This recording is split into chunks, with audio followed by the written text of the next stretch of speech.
Are you tired of studying for hours only to feel like you've gotten absolutely nowhere? Well, we're about to change all that. Let's forget about those long, draining nights. We're going to turn your study sessions into strategic, high-impact missions that actually, get results. Does this look familiar? I bet it does. You've got the book open, you're staring at the same paragraph you've read, 10 times now? But the words they're not clicking. The hours tick by, and all you have to show for it is a whole lot of frustration. This is such a classic sign of inefficient studying. But hey, the good news is there's a much, much smarter way to work. And this slide right here, it just captures the problem perfectly. You're putting in a high number of hours, but the actual knowledge you're gaining is super low. The source material used this great analogy. It's like trying to fill a bucket that has a hole in it. You can pour water in all day long, but guess what? Most of your effort just leaks right out. So how do we patch that hole? The answer, my friend, lies in one single, really powerful principle: leverage. Now, this isn't about finding more hours in your day. No way. It's about getting more value out of the hours you already put in. It's all about making your work count for more. Okay, so check out this analogy on the slide. It's simple, but it's so powerful. Imagine two people working for 1 hour. One earns $10, the other earns 30. The time is exactly the same, right? 1 hour. But the value they created is worlds apart. That is leverage. And when it comes to studying, that's the difference between just kind of passively reading a chapter and truly actively engaging with it.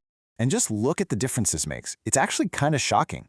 In the same exact hour of studying, an ineffective strategy might only get you like 10% retention. You're basically wasting 54 minutes of that hour. But a high leverage strategy? Whoa, you could be retaining as much as 80%. It's the same amount of time, just used way, way more intelligently.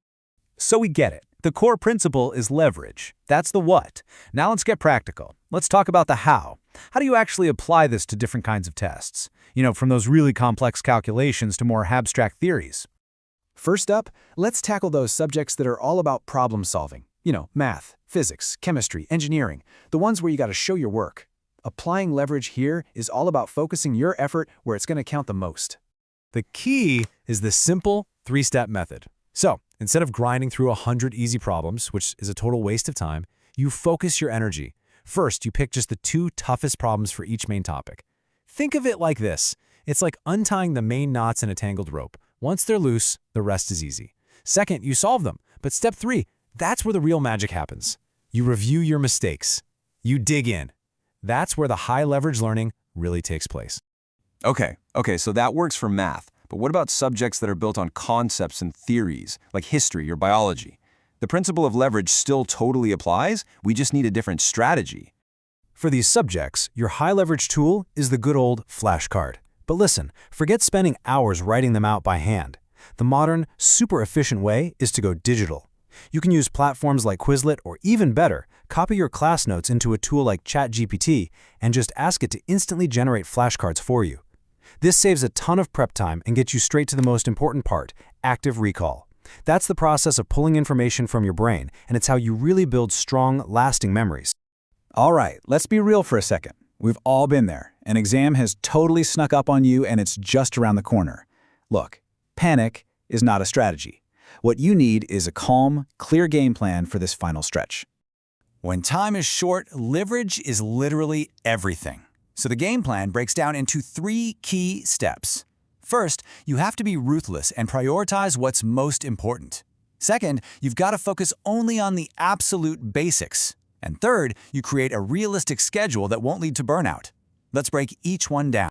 For that first step, prioritizing, the Eisenhower Matrix is your best friend. As you can see, you sort all your topics into these 4 boxes. With an exam right around the corner, your focus has to be a laser beam on that top left box, the stuff that is both urgent and important. Everything else, it just has to wait. Okay, so once you know what to study, you need to cover the basics. You have to resist that temptation to dive straight into memorizing tiny, complex details. Instead, make sure you have a solid foundation. And here's a great test for this. Ask yourself, could I explain this core concept to a 6-year-old? If the answer is no, you probably don't understand it well enough yet. And finally, you create your SMART schedule. And look, this isn't about pulling a marathon all-nighter.